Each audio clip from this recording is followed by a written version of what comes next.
une légende du petit écran a disparu. Ce mercredi 7 août, Patrice Laffont est décédé alors qu'il allait fêter son 85e anniversaire. L'animateur aurait été terrassé par un infarctus, a appris Var Matin auprès de ses proches.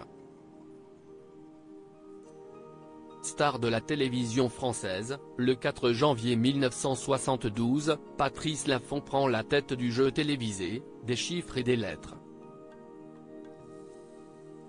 L'émission a rythmé toute sa vie. À l'époque, alors qu'il vient de lancer Aujourd'hui Madame, Armand Jameau, producteur sur Antenne 2, pense à son protégé pour présenter le programme France 2, nouvelle version du mot le plus long, lancé en 1965. Patrice Laffont accepte alors de quitter le journalisme pour s'emparer de l'émission, qui connaît un incroyable succès dès ses débuts. Mais en 1989, l'animateur commence à se lasser, rapporte Le Parisien, dimanche 31 juillet 2022, je m'ennuyais ferme.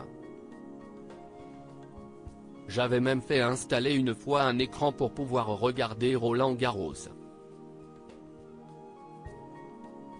Patrice Laffont a bel et bien claqué la porte de l'émission.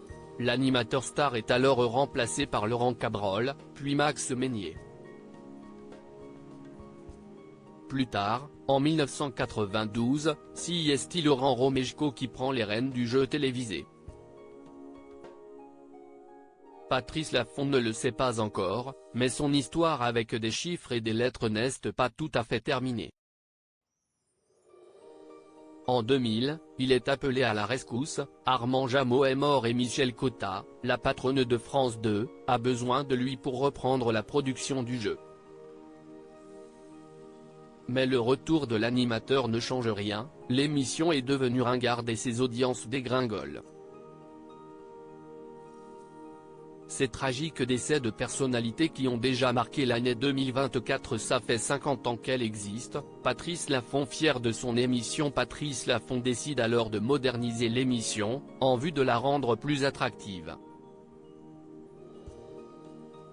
Il fait changer le rythme du jeu et demande à Laurent Romeshko de se lâcher un peu plus. Mais rien n'y fait, en 2006, l'émission est rétrogradée de France 2 à France 3.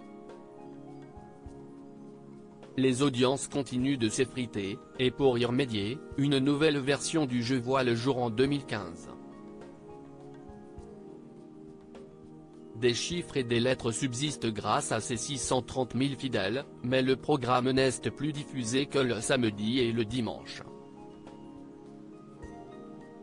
En mai 2024, la chaîne annonce l'arrêt du jeu télévisé. Si est dommage, si est triste, avait réagi Patrice Laffont dans les colonnes du Parisien. Si est triste pour toute l'équipe, pour les gens qui aimaient le programme.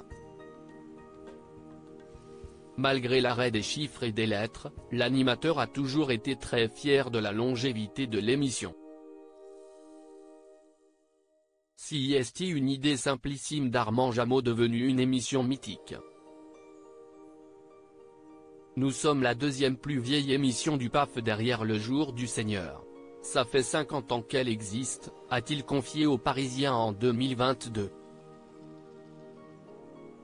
Article écrit en collaboration avec 6 médias Crédit Photo, Panoramique.